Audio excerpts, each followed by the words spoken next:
Hello friend, आज आपण मानक निज फोन रे केमिति डीबीटी एक्टिव एछि ना नाही था चेक करि परिबे था ए वीडियो माध्यम जणेबी काहेकि वर्तमान समय सरकार जेकोसी स्कीम रु अर्थ सहायता पाइबा हेले डीबीटी एक्टिव थिबा जरूरी अटे। काहेकि वर्तमान समय सरकार डीबीटी एक्टिव माध्यम रे ही बा डीबीटी एइतिबा अकाउंट रे ही पैसा पेमेंट करूछंती। तेणु आपण माने निज फोन रे केमिति चेक करि परिबे था भी बहुत सहज अटे। स्टेप बाय स्टेप आपण को बुझाइली।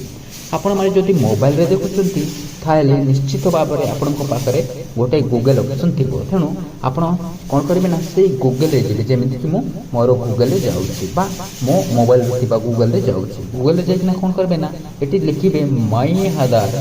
कौन लिखे माई आधार लॉगिन लिखे जमीती मु लिखिली माई आधार लॉगिन लिखे एवं सर्च करेंगे जमीती कि सर्च कर कौन करना देखो ऊपर ऑप्शन अच्छी माई आधार लॉगिन से टच करूँ जमी मुझे टच कली देखिपे आपण मैंने गोटे स्तंभर चिन्ह हो से वृद्धा आंगुल गोटे चिन्ह अच्छे लॉगिन लिखा से लॉगिन रे आप टच करेंगे जमी मुझे टच कली कौन करेंगे ये आपण को आधार नंबरटा देवाक पड़ो जमी कि मो आधार नंबरटा ये फिलअप कर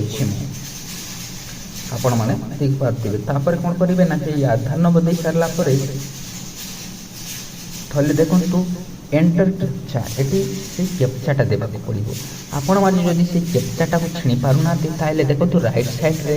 से रोटेट चिन्ह बा से तीर चिन्ह दुईटा राउंड से टच करेंगे जमी मुझे टच कले ऑटोमेटिक से कैप्चाटा बदली जीव जमी कि चेंज हो गला। यहाँ भी मत भलसे लागू नहीं बा चिनी पार नहीं था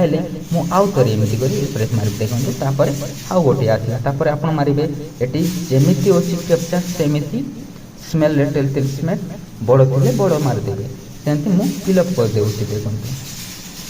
कौन करेंगे ये से कैप्चाटा एंटर कर सारापर लॉगिन हुई ओटीपी से टच करते जमी कि टच कली जेहेतु आपण मैंने जानी आधार कार्ड रे गोटे मोबाइल नंबर लिंक करते से गोटे ओटीपी जीव जमी कि मो मोबाइल रे ओटीपीटा पलि आसे ये ओटीपी को ये एंटर करवा पड़ी जमी कि मुझे आपण मान देखा देवुँ खोजी एमती एंटर कर एंटर कर सारापर आप लॉगिन करेंगे जमी कि लॉगिन कर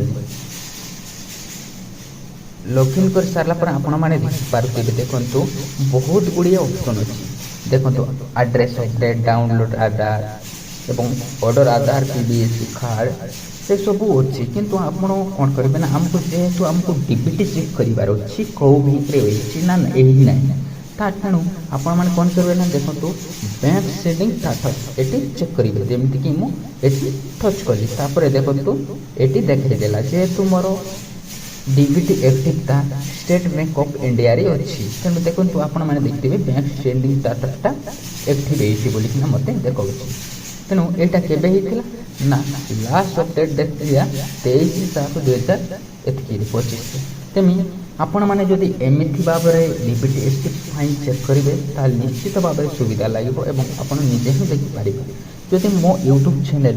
फर्स्ट टाइम आसती निश्चित भाव में या सब्सक्राइब कर दे जाऊँ जहाँकि परवर्ती समय आपको शिखबार कौन असुविधा हो। धन्यवाद सांग मैंने आज से